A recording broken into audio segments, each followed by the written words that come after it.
Everyone, myself Mahesh Pore. In last few sessions, we had learned about the database connectivity, okay. And we learn about how to connect your Java application with the database, how to fire the queries, static queries on the database, get the response and print it. Okay. So as you know, you want to upload or register a driver, okay, like this one. By using get connection method, connect your application with the DSN. Okay. We learn the statement interface. Statement interface आपण कशासाठी use केलेला आहे की कनेक्शनची create statement use करून स्टेटमेंटचा object जे return करते त्याचा यूज करून आणि त्याच्या मेथड्स यूज करून आपण डेटाबेसवर क्वेरी फायर करू शकतो. But the one drawback is there or you can say that statement आणि त्याच्या मेथड्स ह्या स्टॅटिक क्वेरी फायर करण्यासाठी यूज केले जातात.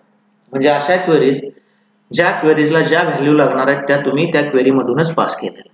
फॉर एक्झाम्पल बघा इथं select star from the employee table where employee I D is equal to 2. Okay, म्हणजे employee I D 2 ही जी व्हॅल्यू आहे ही फिक्स आहे. ओके, ज्या क्वेरीज मध्ये फिक्स व्हॅल्यू पास केले जातात आणि त्यांना स्टॅटिक क्वेरी म्हणतात. अशा स्टॅटिक क्वेरी फायर करण्यासाठी फक्त स्टेटमेंट इंटरफेसचा यूज होऊ शकतो. ओके, जर ही जी व्हॅल्यू आहे क्वेरी मध्ये लागणारी जी व्हॅल्यू आहे ती जर मला रन टाइमला पास करायची असेल किंवा युजर कडून गेट करून पास करायची असेल, म्हणजेच जर माझी क्वेरी डायनॅमिक क्वेरी असेल ओके, तर स्टेटमेंट इंटरफेसचा यूज केला जाऊ शकत नाही. कारण स्टेटमेंट इंटरफेस हे फक्त आणि फक्त स्टॅटिक क्वेरी फायर करण्यासाठी यूज केले जातात.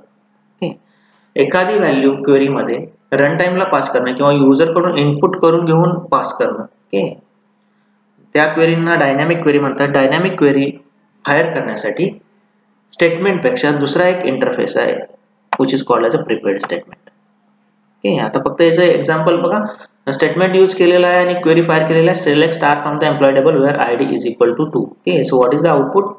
So see here the output जसं आयडी 2 आहे त्याचं रेकॉर्ड इथं शो केलेला आहे. परंतु ही व्हॅल्यू मी इथं फिक्स घेतलेलं आहे. आता मला जर ही व्हॅल्यू रन टाइमला पास करायची असेल तर स्टेटमेंटचा आपण यूज करू शकत नाही. त्याच्याऐवजी आपण प्रिपेअर्ड स्टेटमेंट यूज करायचं. Okay, so dynamic query fire करण्यासाठी एक इंटरफेस आहे एसक्यूएल पॅकेज मध्ये. त्या इंटरफेसचं नाव आहे प्रिपेअर्ड स्टेटमेंट. ओके, जी कनेक्शनची प्रिपेअर स्टेटमेंट मेथड यूज करून त्याचा ऑब्जेक्ट आपण क्रिएट करू शकतो. आता जर डिफरन्स बघितला तर सी हिअर क्रिएट स्टेटमेंट नावाची मेथड जी आहे ती यूज करून आपण स्टेटमेंटचा ऑब्जेक्ट क्रिएट करत होतो. प्रिपेअर्ड स्टेटमेंटचा ऑब्जेक्ट क्रिएट करण्यासाठी कनेक्शनची प्रिपेअर स्टेटमेंट मेथड यूज करावी लागेल. स्टेटमेंटच्या वेळी आपण जी क्वेरी आहे ती त्याच्या मेथड मध्ये लिहित होतो, परंतु इथं आपल्याला ती क्वेरी प्रिपेअर स्टेटमेंट मध्ये लिहावी लागेल. Okay, so see here dynamic query म्हणजे काय बघा. This is called as a dynamic query. That is select star from the employee table where employee ID is equal to question mark. Okay. So the question mark is called as a placeholder. Okay. Placeholder म्हणतात त्याला, ज्याची value run टाइमला set method use करून आपण pass करू शकतो. Okay, so see here याचं meaning बघा काय होईल. प्रिपेअर स्टेटमेंटचा ऑब्जेक्ट क्रिएट केला प्रिपेअर स्टेटमेंट मेथड यूज करून, त्याला क्वेरी पास केली. आता क्वेरी स्टेटमेंटच्या वेळी आपण ह्या मेथड मध्ये लिहित होतो, परंतु प्रिपेअर स्टेटमेंटच्या वेळी ही प्रिपेअर स्टेटमेंटला क्वेरी पास केली जाते. Select star from the employee table where employee ID is equal to question mark. आता या क्वेश्चन मार्कची व्हॅल्यू जी आहे ती तुम्ही पास करू शकताय by using set method. Set आणि त्याचा डेटा टाइप जो आहे आयडी हा इंटिजर आहे, सो न्यूमरिक आहे, सो आयएनटी सेट आयएनटी 1 1 म्हणजेच काय. आता असं असू शकतं की एकाच क्वेरीला एकापेक्षा जास्त प्लेस होल्डर असू शकतात. त्यावेळी कुठल्या प्लेस होल्डरला काय व्हॅल्यू पास करायची ते हे दोन पॅरामीटर ठरवतात. याचं मीनिंग हे आहे ह्या क्वेरी मध्ये जो पहिला प्लेस होल्डर आहे त्याला व्हॅल्यू पास कर 1.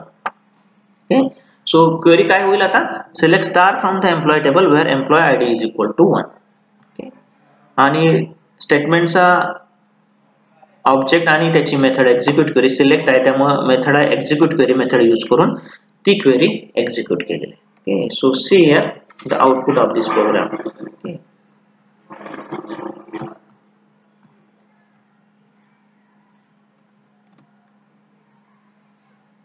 So you want the stmt to close, okay, because the object of the prepare statement is stmt.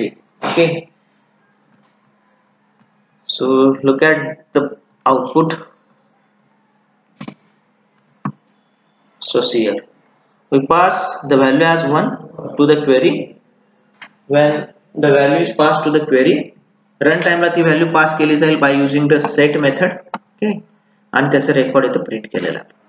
Okay, so see here this is called as a dynamic query. Dynamic query म्हणजे काय, run time ला आपण value pass करू शकतो. Okay, so जी value आपल्याला run time ला pass करायची आहे तिथे आपण क्वेश्चन मार्क द्यायचा which is treated as a place holder. आणि त्याची व्हॅल्यू रन टाइम ला पास करण्यासाठी सेट मेथड यूज करा, ज्याच्यामध्ये दोन पॅरामीटर असतील की प्लेस होल्डर कितव्या नंबरचा आहे आणि त्याची व्हॅल्यू काय. ओके, जसं मी तुम्हाला सांगितलं आता एका क्वेरी मध्ये एकापेक्षा जास्त असे प्लेस होल्डर असू शकतात, एकापेक्षा जास्त व्हॅल्यू आपण डायनामिक टाइमला पास करू शकतो. सो कुठल्या प्लेस होल्डरला काय व्हॅल्यू पास करायची त्याच्यासाठी हे दोन पॅरामीटर आहेत. पहिलं पॅरामीटर जे आहे ते कुठला प्लेस होल्डर आहे हे स्टार्ट फ्रॉम द 1 आणि त्याची व्हॅल्यू काय आहे. ही व्हॅल्यू त्या प्लेस होल्डरला 1 ही व्हॅल्यू ह्या प्लेस होल्डरला सेट केली जाईल बाय युजिंग सेट, आणि त्या टाइप ज्याचा टाइप जो व्हॅल्यू पास करणार त्याचा टाइप सेट INT ती पास केली जाईल इथं. ओके, आणि क्वेरी तुमची होईल select star from employee table where employee ID is equal to 1. Execute केलेली query by using execute query method आणि इथं प्रिंट केलं. Next thing is that you can take this value from the user also. For example, here, okay, this one. Suppose you want to take the value from the user at the runtime. Okay, so here enter message केला enter the ID of employee which you want the record. Okay, आता console वरचं user ने type केलेलं value gate करण्यासाठी buffer reader use केला, ती value read करून str मध्ये स्टोअर केली. बाय डिफॉल्ट तुम्हाला माहिती आहे युजर जे कन्सोल वर टाइप करतो त्याचा डेटा टाइप हा स्ट्रिंग असतो.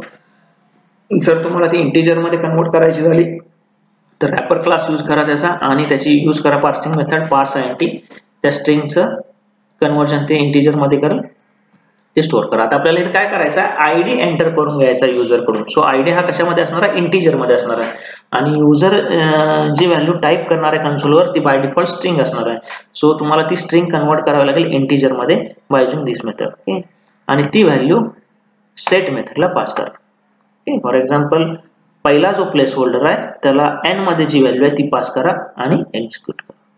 एक्झिक्यूट क्वेरी ना ती क्वेरी एक्झिक्यूट करा म्हणजे क्वेरी अशी होईल जी काय व्हॅल्यू जो काय आयडी कन्सोल वर युजर एंटर करेल तो इथं पास केला जाईल. ओके, आणि क्वेरी होईल select star from employee table where employee ID is equal to suppose युजरनं पास केलं 2, हे एंटर केलं 2, employee ID is equal to 2. Okay, त्याची इन्फॉर्मेशन गेट केली जाईल आणि शो केली जाईल. So see here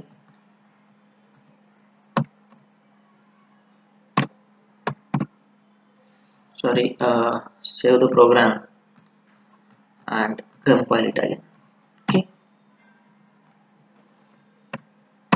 so see enter the ID of the employee which you want the record. आता मी 2 पास केलं. ओके, तो ती स्ट्रिंग असणार आहे.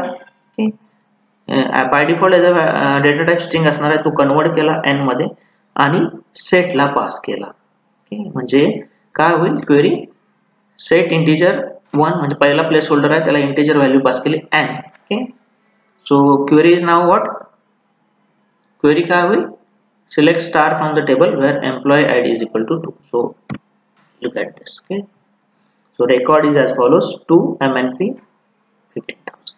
Okay, so always keep in mind that to pass the value to the query at the runtime or by taking the input from the user and pass this value to the query at the runtime means what, the query take the values in the query at the runtime which is called as a dynamic query. Okay, so dynamic query fire करण्यासाठी database मध्ये prepare statement नावाचा method use interface use करावा लागेल.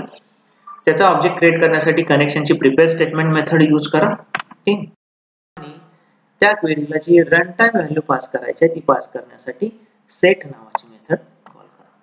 Okay, So similar queries are used when you want to insert, delete or update. So see here, okay, insert करायचं झालं तर काय होईल, prepare statement is equal to prepare statement method. So keep in mind that the statement is prepared statement, ed is here, okay, and method is what, prepare statement. Okay, so query का असेल, insert into salary, id, name, salary, values this. Okay, काय करायचं आपल्याला एक record insert करायचा आहे. Okay, ID, name आणि salary तिन्ही युजर कडून इनपुट करून घेऊन त्या व्हॅल्यू रन टाइमला पास करून तो डेटा डेटाबेस मध्ये एंटर करायचा आहे. सो आता इथे काय बघितलं आपण, एकापेक्षा जास्त प्लेस होल्डर आहेत. आता ह्या प्लेस होल्डरला तुम्ही रन टाइमला व्हॅल्यू पास करू शकताय. ओके, त्यासाठी मेथड सपोज आयडी चा पहिला प्लेस होल्डर असणार आहे. Okay, so set INT, ID हा इंटिजर मध्ये असणार आहे. So set INT. ओके, याचं मीनिंग काय, पहिला प्लेस होल्डर, टोटल किती प्लेस होल्डर आहेत तिथे 3. ओके, सो पहिल्या प्लेस होल्डरला इंटिजर व्हॅल्यू सेट कर, कुठली, ते 7. ओके, दुसरा प्लेस होल्डर आहे ज्याचा डेटा टाइप आहे स्ट्रिंग, कारण नेम पास करणार आहे आपण. So method is what, set string. Okay, दुसरा प्लेस होल्डर आहे स्ट्रिंग असल्यामुळे डबल कोट मध्ये लिहा, त्याची व्हॅल्यू पास करा पाठांकर. ओके, तिसरा प्लेस होल्डर आहे ज्याच्यामध्ये व्हॅल्यू आपण घेणार आहे डबल. ओके, सो मेथड आहे सेट डबल, जो तिसरा प्लेस होल्डर आहे त्याला व्हॅल्यू करा 50,000. ओके, सो ह्या 3 व्हॅल्यू, पहिल्या प्लेस होल्डरला 7, दुसऱ्या प्लेस होल्डरला पाठांकर, तिसऱ्या प्लेस होल्डरला 50,000. ओके, ह्या व्हॅल्यू रन टाइमला पास केल्या, सेट केल्या जातील आणि त्या एक्झिक्यूट केल्या जातील. आता इन्सर्ट असल्यामुळे मेथड यूज करावी लागेल तुम्हाला execute update. Okay, same this one delete ची क्वेरी आहे.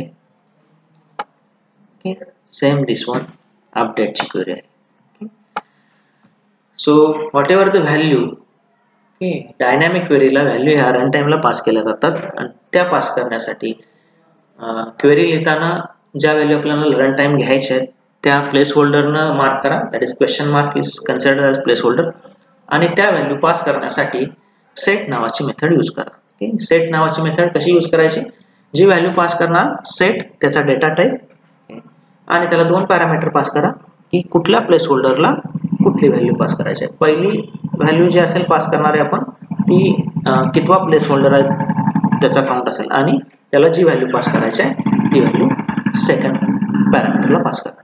फॉर एक्झाम्पल सी ला 3 प्लेस होल्डर आहेत, 3 व्हॅल्यू आपल्याला रन टाइम घ्यायचे आहेत. ओके, सो पहिल्या प्लेस होल्डरला 7, दुसऱ्या प्लेस होल्डरला this one, तिसऱ्या प्लेस होल्डरला this one. ओके, ह्या व्हॅल्यू पास केल्या आणि ती डायनॅमिक क्वेरी तुमच्या डेटाबेसवर फायर केली. So this is a code of the prepare statement. So once again keep in mind that to fire the dynamic queries on the database, you want to use the prepared statement interface. To create the object of the prepared statement interface, you want to use the prepare statement method of connection. Okay, to pass or write the query, आणि ज्या value तुम्हाला run टाइमला घ्यायचे त्या place holder question mark न mention करा आणि त्या प्लेस होल्डरची व्हॅल्यू सेट करण्यासाठी मेथड यूज करा set what ever the data type. आणि त्याला 2 पॅरामीटर पास करा, प्लेस होल्डर कितवा प्लेस होल्डर आहे आणि त्याची व्हॅल्यू काय. So this will fire on the database and get the information from the database and print. Okay, so it is all about the prepared statement interface. Okay, thank you.